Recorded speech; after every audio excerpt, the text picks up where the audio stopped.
정말 죄송해요, 어머니. 이번 명절도 저 혼자 갈 것 같아요. 정민이가 또 편두통이 도지대요. 그날 아들 상우가 전화를 걸어 그렇게 말했을 때 나는 짐짓 아무렇지 않은 척했지만 가슴 한켠이 찬물로 얼어붙는 느낌이었습니다. 명절마다 아프다는 그 말, 이제는 익숙해야 할 법도 한데 이상하게 그날따라 더 아프게 느껴졌습니다. 사연 시작 전 무료인 구독과 좋아요 눌러주시면 큰 선물이 됩니다.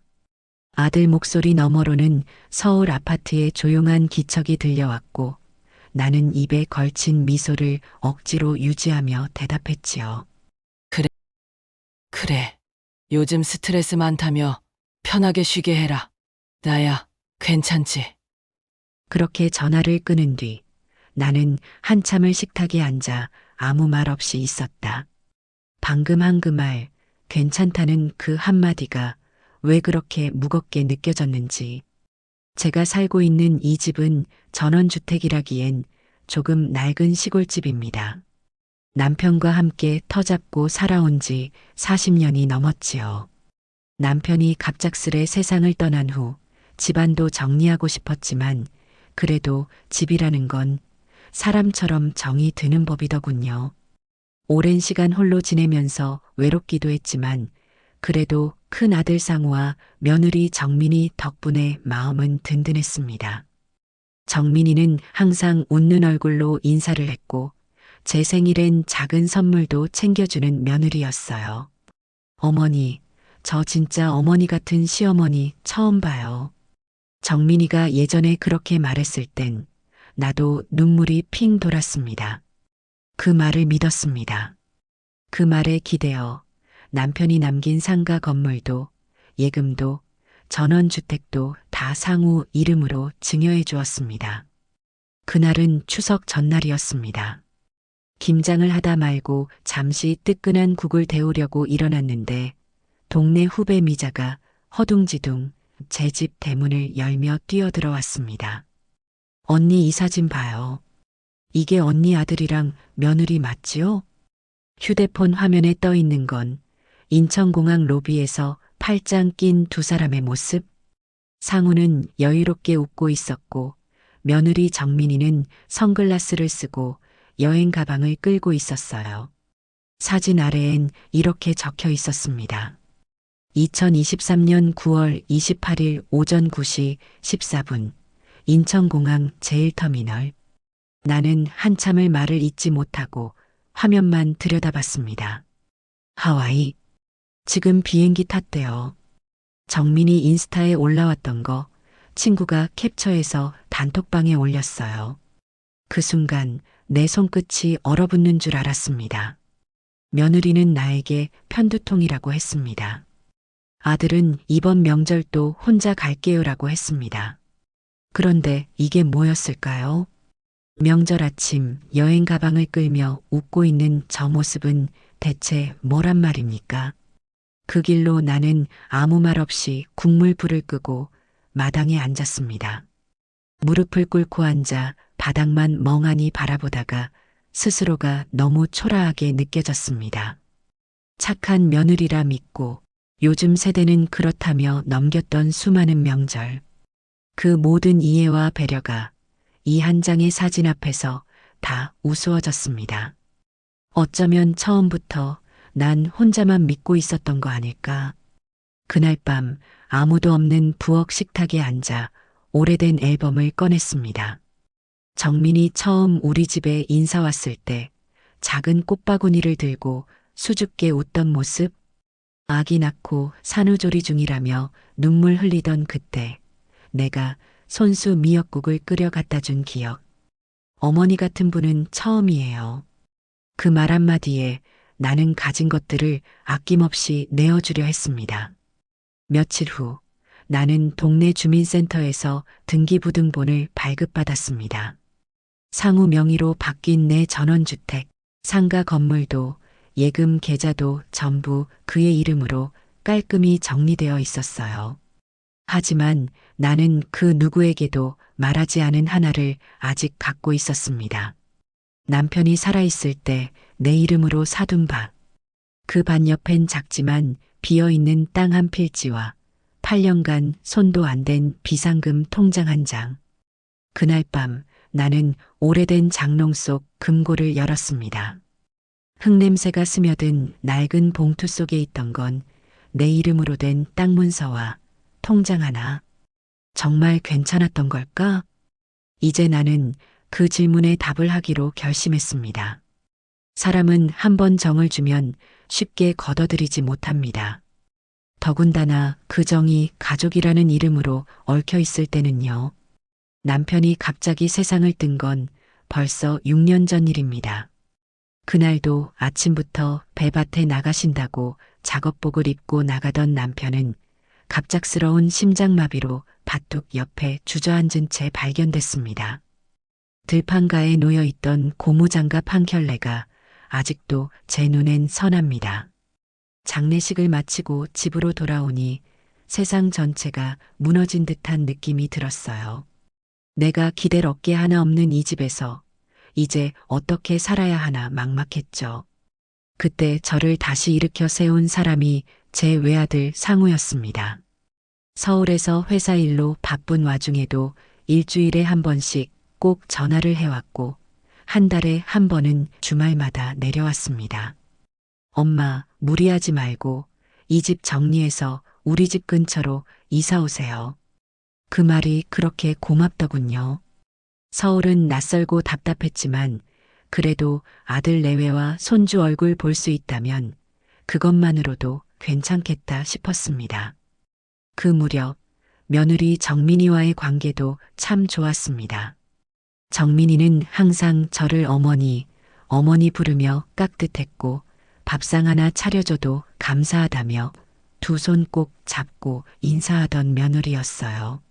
아들 생일날 제가 손수 잡채와 미역국을 해가면 이거 어머니 솜씨예요? 너무 맛있어요. 하며 눈을 반짝이던 사람이 정민이었습니다. 그래서였을까요? 남편이 남겨준 상가 건물과 적금, 그리고 지금 제가 사는 전원주택까지 모두 상우에게 증여하기로 마음먹었을 때 저는 단 1초의 망설임도 없었습니다. 정민이 같은 며느리 보기 힘들다. 요즘 애들 중에 저렇게 착한 애가 어딨어. 이웃에게도 그렇게 자랑했습니다. 심지어 나보다 10년 더 늙은 김씨 아줌마는 그런 제게 시어머니 복 터졌네라며 부러워하기도 했습니다. 문제는 그 복이 사실은 착각이었다는 걸 너무 늦게 알게 됐다는 겁니다. 며느리가 명절마다 아프다던 게 이상하다고 느끼기 시작한 건 지난 설 즈음부터였어요. 처음엔 감기, 그 다음엔 위염, 그리고 이번 추석엔 편두통 때문에 꼼짝도 못하겠다고 했죠. 전 그저 몸이 약한가 보다 했습니다. 하지만 그때마다 상우 혼자 내려오는 패턴, 며느리는 단 한 번도 명절에 저희 집 마당을 밟은 적이 없었다는 걸. 왜 그렇게 오랫동안 눈치채지 못했는지 지금 생각해도 한심합니다. 결정적으로 제 가슴을 내려앉게 만든 건 작년 겨울이었습니다. 그날은 제가 서울로 올라가 손주의 재롱잔치를 보기 위해 찾아간 날이었죠. 현관 비밀번호는 여전히 제 생일이었기에 조심스럽게 눌렀고 아이들을 놀라게 하고 싶어서 문을 조용히 열었는데 그러니까 우리 그 일만 조심하면 돼. 어머님한텐 그냥 병원 간다고 하면 되지 뭐. 그 순간 부엌에서 들려온 정민이의 목소리. 그 말에 제 가슴이 철렁 내려앉았습니다. 마치 누가 나를 바닥으로 세게 밀어낸 기분이었어요. 그 뒤로 아들의 목소리가 작게 이어졌습니다. 알았어. 근데 엄마 요즘 좀 이상하긴 해. 자꾸 돈 얘기 꺼내고 통장 찾으려고 하더라. 그날 밤 저는 숙소를 잡지 못하고 근처 찜질방에서 잤습니다. 온몸이 얼어붙는 것 같았고 눈물이 멈추질 않았습니다. 그래도 아직은 믿고 싶었습니다. 정민이가 진심으로 저를 따르던 그 시절의 기억이 너무도 생생했기에 아들의 말을 오해한 걸지도 모른다고 그렇게 스스로를 달랬습니다. 그런데 그날 명절 아침 하와이 공항 사진을 보게 되었을 때 모든 의심이 분노로 바뀌었습니다. 나는 며느리 정민이를 믿고 그 믿음으로 재산을 모두 넘겼습니다. 하지만 정작 그 사람들은 어머니라는 이름을 지우고 나를 돈으로만 기억하고 있었던 거였습니다. 며칠 뒤 시청 근처 변호사 사무실을 찾았습니다. 사무실은 조용했고 변호사는 제 이야기를 다 듣더니 이렇게 말하더군요. 재산 증여는 무효 소송 가능합니다. 단 기망이 입증돼야 해요. 즉, 증여할 당시 이미 속였다는 증거가 있어야 합니다. 나는 조용히 고개를 끄덕였습니다. 증거는 제가 모은 게 있어요. 통화 녹음도 있고 인스타 캡처도 있고 그리고요. 이건 아직 누구에게도 말 안 했는데 나는 작은 봉투를 꺼냈습니다. 거기엔 내 이름으로 된 땅 문서와 비상금 통장이 들어 있었습니다. 혹시 모르니까 남편이 있을 때 미리 준비해 둔 거예요. 그날 밤 집에 돌아오는 길에 달빛이 유난히 밝았습니다. 차창 밖으로 보이는 들판 위로 노란 달빛이 흐르고 있었고 나는 처음으로 생각했죠. 이제는 내가 내 이름으로 살아야겠다. 그날 나는 웃으며 아들의 눈앞에서 통장을 꺼냈습니다. 서울에서 내려온 아들은 예상보다 이른 시간에 도착했습니다. 고속도로를 타고 오느라 피곤했는지 얼굴이 잔뜩 굳어 있었어요. 거실에 마주 앉은 우리 둘 사이엔 묘한 긴장감이 흘렀습니다. 나는 차를 내왔고 아들은 술을 깬 듯 찻잔을 들었다가 말없이 내려놓았습니다. 이게 뭐야, 엄마. 정민이랑 공항 사진 같은 건 대체 어디서 본 거야?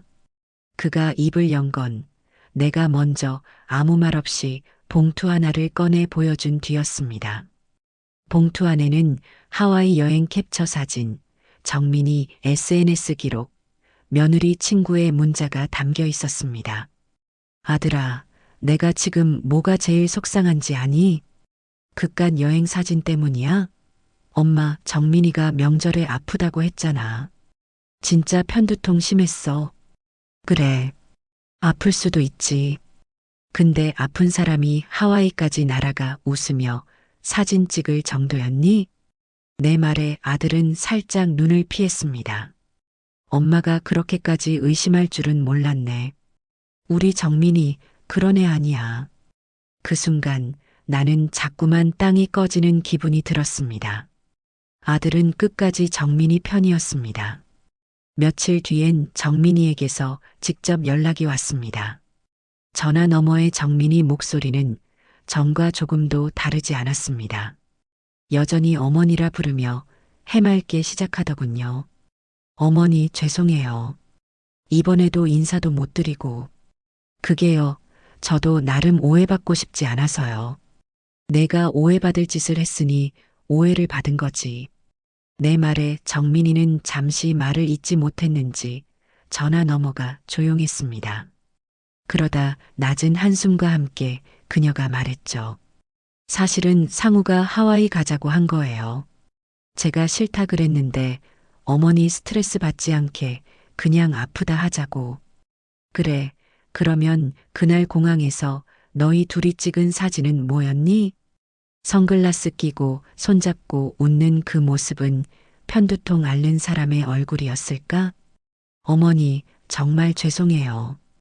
근데 저 어머니한테 서운한 것도 있어요. 그동안 저를 왜 그렇게 의심하셨어요? 그 말에 나는 더 이상 아무 말도 하고 싶지 않았습니다. 의심?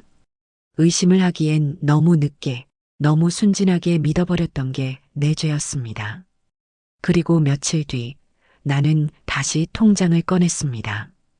이번엔 그 통장을 아들 앞에서 변호사 사무실에서 꺼냈지요. 이 통장은 내 거야. 내 아버지가 살아생전 혹시 몰라서 만들자고 했던 거. 그리고 이 땅 문서도 내 이름으로 되어 있어. 너희가 모르는 것들이지. 상우는 잠깐 멈칫했지만 이내 어이없다는 듯 웃었습니다. 엄마, 지금 뭐 하려는 건데? 설마 소송이라도 하겠다는 거야? 변호사가 조용히 고개를 끄덕이며 말했습니다. 예, 현재 증여된 재산에 대한 무효 소송 검토를 진행 중입니다. 기망, 사기적 요소에 대한 정황은 충분하다고 판단됩니다. 아들의 표정이 순식간에 싸늘하게 굳었습니다. 진짜 이럴 수 있어, 엄마가? 그 말이 목구멍까지 치밀어 올라왔는지 상우는 입술을 깨물었습니다. 그 모습이 마치 남의 돈이 날아가는 걸 지켜보는 사람 같았습니다. 엄마가 이렇게까지 하시면 우리 그냥 다시는 얼굴 못 볼지도 몰라요. 그래도 괜찮다. 나는 이미 지난 몇 년 동안 너희 얼굴을 마음으로부터 지웠으니까. 그날 이후로 전화는 끊겼습니다. 상우도 정민이도 연락하지 않았고 나 역시 그들에게 연락할 마음이 없었습니다. 대신 나는 조용히 그동안 지켜왔던 작은 텃밭에 나가기 시작했어요. 이웃들과 고구마 심고 상추 따고 된장찌개 나눠 먹는 그 시간들이 오히려 사람 사는 냄새 같았습니다. 그리고 나는 법무사 사무실에 유언장을 맡겼습니다. 제 남은 재산은 사회복지재단과 청년독립기금에 기부하고 싶어요. 혹시 자녀분은요? 그 아이는 제 아들이긴 하지만 아들은 상관없습니다. 내가 복수하고 싶었던 건 아니었습니다. 단지 내가 나로서 사는 삶을 되찾고 싶었던 것뿐. 가족이라는 이름에 묶여 자존심을 넘겨주고 마음을 내주고 집까지 내준 내가 이제서야 깨달은 거죠. 가장 좋은 복수는 다시 내 이름으로 살아가는 것. 그 믿음 하나로 나는 오늘도 새벽 햇살 속에서 내 이름을 부르며 흙을 만집니다. 이 땅만은 내 거다. 이제라도 나는 내 것을 다시 쥐었습니다. 추석 아침, 마당엔 은행잎이 바람에 흩날리고 텅 빈 마루엔 햇살만이 고요히 깔려 있었습니다. 큰 상이며 전이며 갈비며 올해는 아무것도 준비하지 않았습니다. 찜솥도 꺼내지 않았고 음식 냄새도 나지 않는 내 집이 이렇게 낯설 줄은 몰랐습니다. 그저 창문을 반쯤 열어놓은 채 라디오에서 흘러나오는 옛 가요를 들으며 멍하니 앉아 있었어요. 단풍잎은 붉게 물들고 그대 모습도 사라져 가을이 깊어가는 소리였지만 제 마음은 휑하기만 했습니다. 가족이 사라진 명절 아침, 저는 처음으로 제 삶이 비워진 집 같다고 느꼈습니다. 어머니 계세요? 그때였습니다. 정오 무렵 대문 밖에서 누군가 저를 부르며 들어섰습니다. 누구세요? 나는 반사적으로 창문을 열고 얼굴을 내밀었습니다. 대문 안으로 들어선 건 뜻밖에도 정민이의 대학 시절 동창 윤이었습니다. 몇 번 명절에 정민이 대신 명함을 들고 다녀가던 그 아이였죠. 어머님, 저 윤이에요. 혹시 너무 갑작스럽게 찾아온 거 아니에요? 그래도 오늘은 꼭 인사드리고 싶어서요. 그 아이의 손엔 사과 한 상자와 따끈한 떡국이 담긴 보온 도시락이 들려 있었습니다. 이거 제가 직접 끓였어요. 어머니 떡국 좋아하시잖아요. 어느새 부엌 식탁 앞에 앉은 우리는 말없이 국물을 떠먹었습니다. 그의 정민이 말이에요. 요즘 어머니랑 연락 안 된다면서요. 많이 울더라고요. 나는 말없이 고개만 끄덕였습니다. 근데요, 제가 꼭 말씀드리고 싶은 게 있어서요. 정민이가 어머님한테 죄송하단 말 진심이에요. 그 아이가 어릴 때부터 어머니한테 인정받고 싶다는 말 자주 했었거든요. 그래서 날 속이고 하와이로 갔니? 내가 처음으로 말끝을 흐리지 않고 그렇게 말했을 때 윤희는 고개를 숙였습니다. 사실 정민이는 명절만 되면 늘 울었어요. 시댁에 가는 게 무서운 게 아니라 자기가 어머니한테 미안해서였대요. 미안한 애가 왜 그렇게 했을까? 그게 너무 부담이었대요. 어머니가 너무 잘해주시니까 점점 더 자기 자신이 초라해지고 죄책감이 커졌다고. 그 말이 맞는 건지 변명인 건지 나는 도무지 알 수가 없었습니다. 그러나 한 가지는 분명했습니다. 내 진심은 진심이었지만 그 아이는 그걸 짐으로 받아들였다는 것. 그리고 그 짐을 내려놓는 방식이 거짓말과 도피였다는 것. 그날 오후 윤희가 떠나고 나서도 나는 오랫동안 식탁에 앉아 있었습니다. 차가운 떡국 국물이 식어갔고 그릇을 들고 있던 손이 떨려오는 걸 느꼈습니다. 내가 뭘 그렇게 잘못했을까? 그 질문을 처음으로 입 밖에 내었을 때 눈물이 차마 멈추질 않았습니다. 며느리를 너무 믿은 것도, 너무 많이 준 것도, 아들을 너무 쉽게 믿은 것도 결국엔 제 선택이었습니다. 그날 밤 라디오 사연 코너에서 어떤 할머니가 편지를 보냈습니다. 자식이 내게 준 상처를 내가 다 끌어안고 사는 건 사랑이 아니라 집착이었다는 걸 이제서야 알았어요. 그 말에 나는 다시 펑펑 울었습니다. 사랑이라는 이름으로 포장했던 나의 집착. 그건 자식들에게도 며느리에게도 결국 부담이었을지 모릅니다. 며칠 뒤 작은 텃밭역 컨테이너에 살던 정우 아저씨가 찾아왔습니다. 박 여사님, 이번 겨울엔 같이 김장하실래요? 혼자 하시면 허리 나가요. 그 말에 나도 모르게 웃음이 터졌습니다. 정우 아저씨야말로 그 큰 무밭 혼자 어쩌시려고 그래요? 좋아요. 올 겨울엔 같이 해봐요. 그 순간 내 안에 무너졌던 가족이라는 허상 위로 새로운 사람들과의 따뜻한 관계가 조금씩 쌓여가고 있다는 걸 느꼈습니다. 아직도 정민이에게 연락은 없습니다. 상우 역시 소송 이후로 아무 말도 없고요. 하지만 이제 그 아이들이 제게 어떤 말을 하든 저는 다시 속지 않을 자신이 있습니다. 왜냐하면 저는 이제 제 이름으로 살아가는 법을 배우고 있으니까요. 텃밭엔 푸성기들이 무럭무럭 자라고 전 부칠 때 쓰려던 전기 프라이팬도 새로 하나 장만했습니다.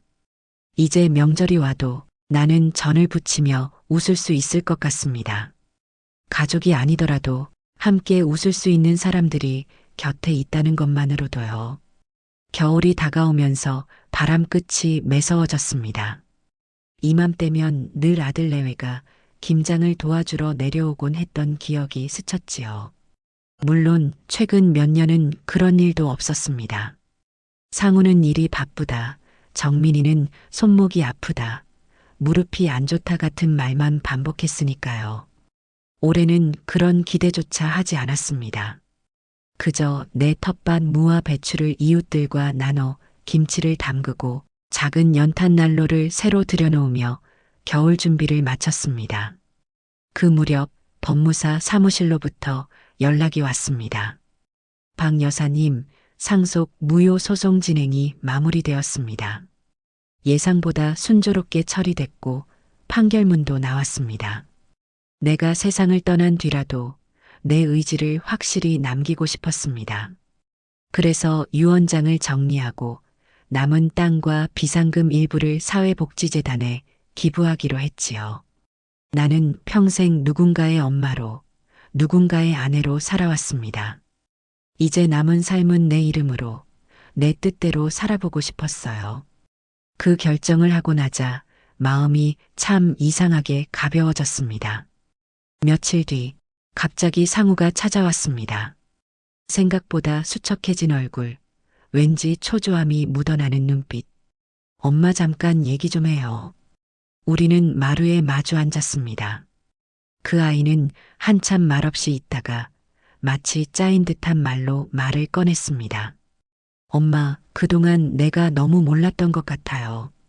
엄마가 어떤 마음으로 우리한테 재산 주신 건지도, 엄마가 왜 속상하셨는지도.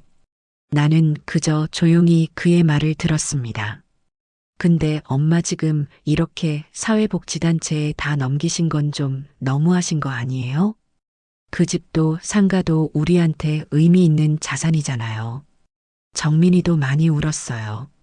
그 말에 나는 처음으로 단호하게 웃었습니다. 그랬겠지. 자기 발로 걸어가서 재산 다 받은 사람이니까. 내가 뭘 믿고 너희한테 그걸 다 넘겼는지. 너희는 기억은 하니? 기억해요.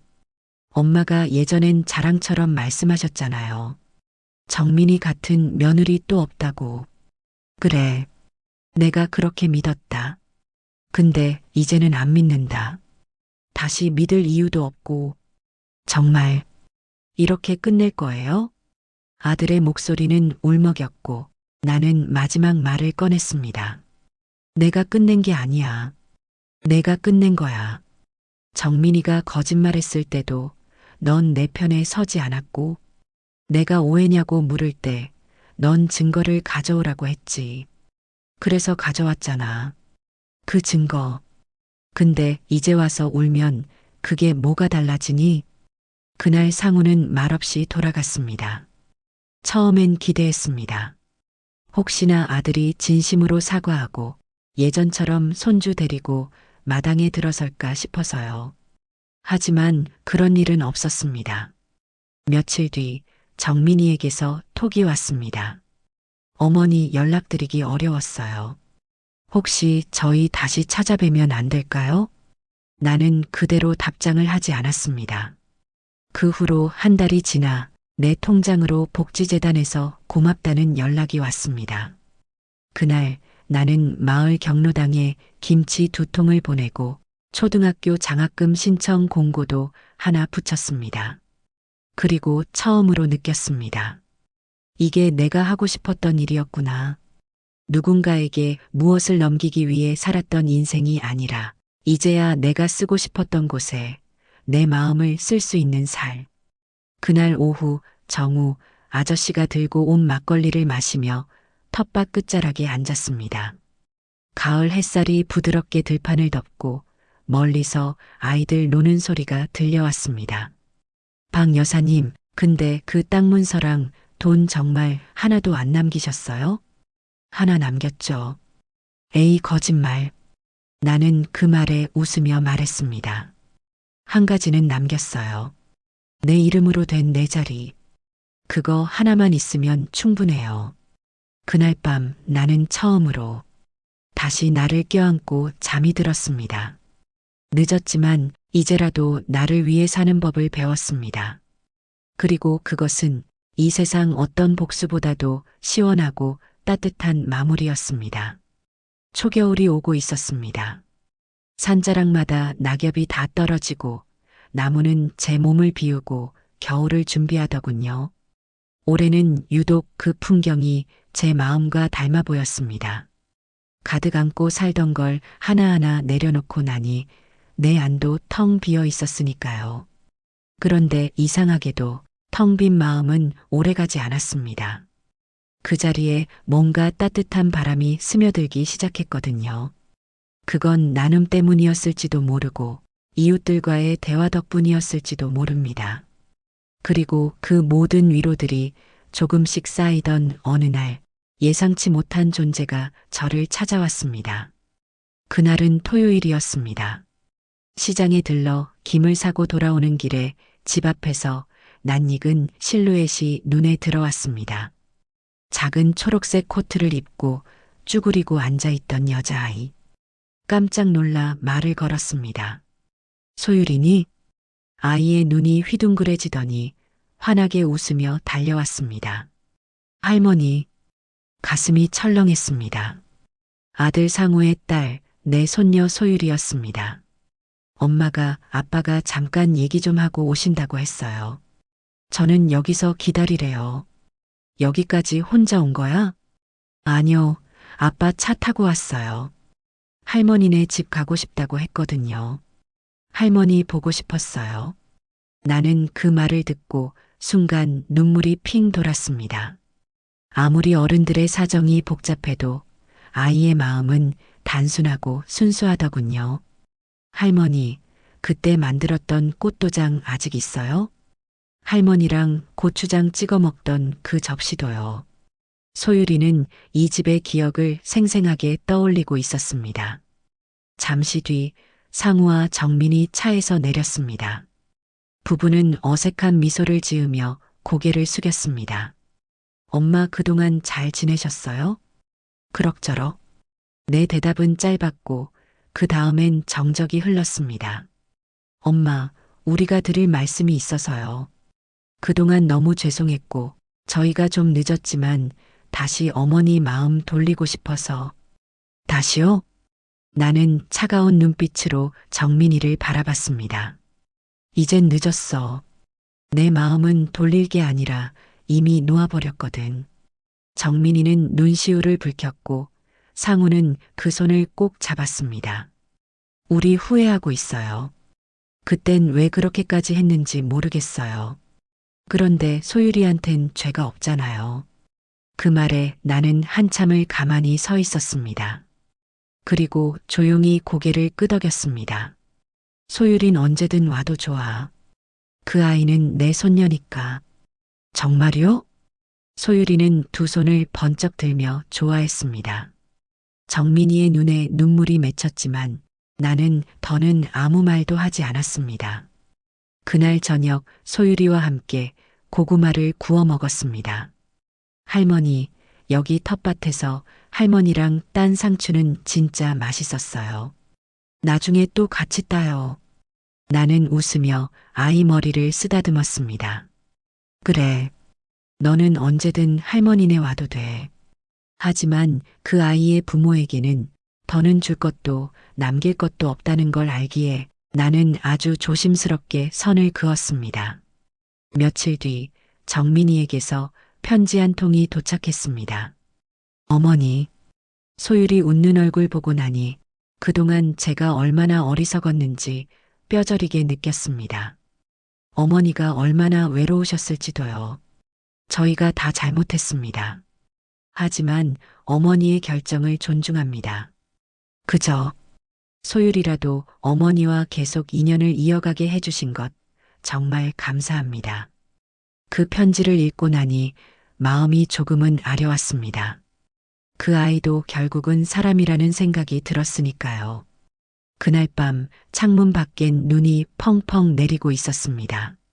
처음으로 아무 죄 없는 눈이 나를 위로하는 것처럼 느껴졌습니다. 다음 날 아침 소율이가 또 왔습니다. 혼자 가방을 들고 작은 인형을 안고 서 있었지요. 할머니, 주말마다 와도 돼요? 그럼. 고구마도 캘 거고 전도 부칠 거고 또 된장국도 끓여야 하니까. 와. 아이의 해맑은 웃음소리가 집안을 채웠고 나는 처음으로 진짜 가족을 다시 품은 것 같은 느낌이 들었습니다. 세상이 뒤집혀도 결국 내 곁에 남는 건 순수한 마음 하나였습니다. 그리고 저는 더는 그 마음을 외면하지 않기로 했습니다. 사람을 다시 믿진 않아도 사랑은 여전히 할 수 있다는 걸 그 아이가 가르쳐 줬습니다. 올해 설 명절은 유난히 따뜻했습니다.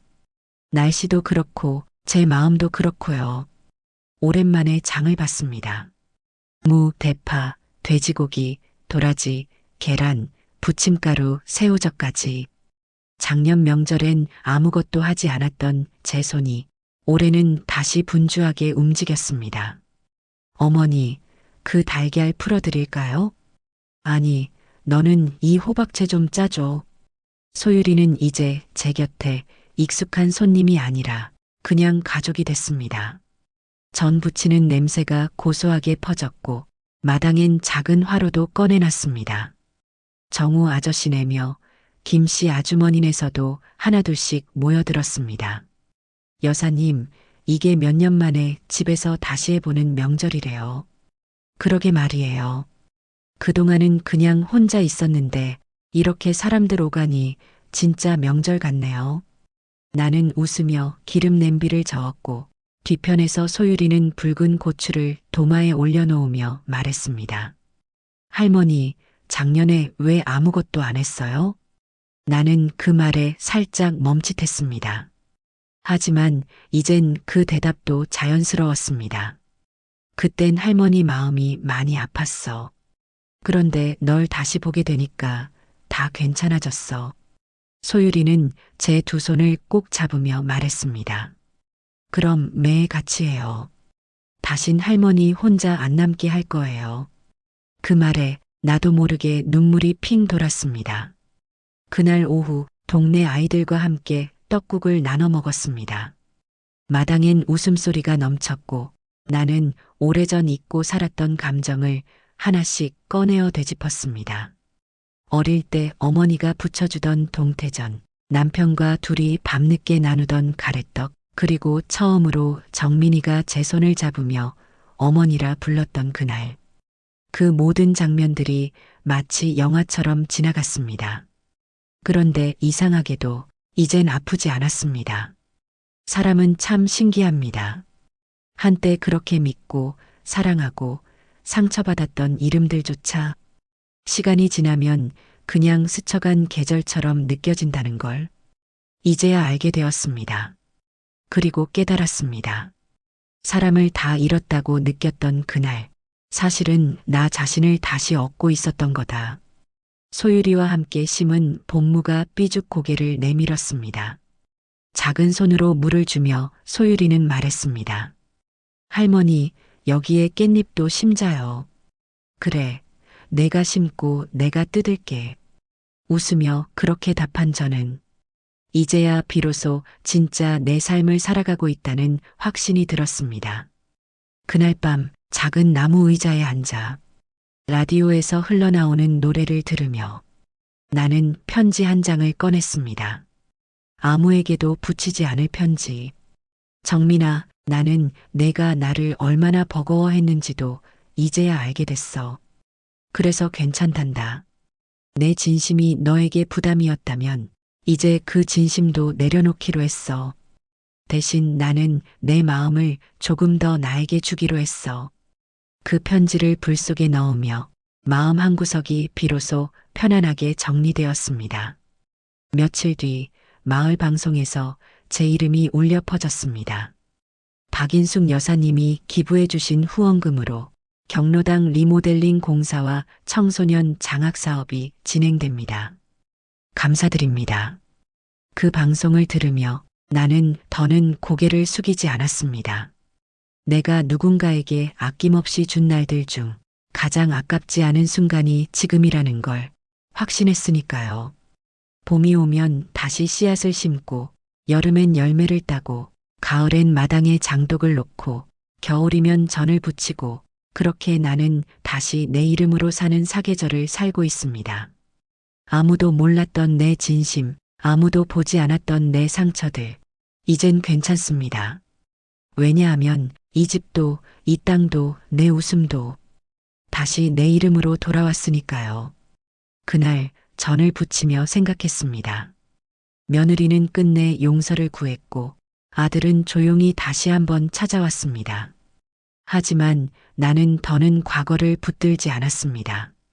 진짜 복수는 가장 나답게, 가장 따뜻하게 살아가는 거란 걸 이제는 누구보다 잘 아니까요.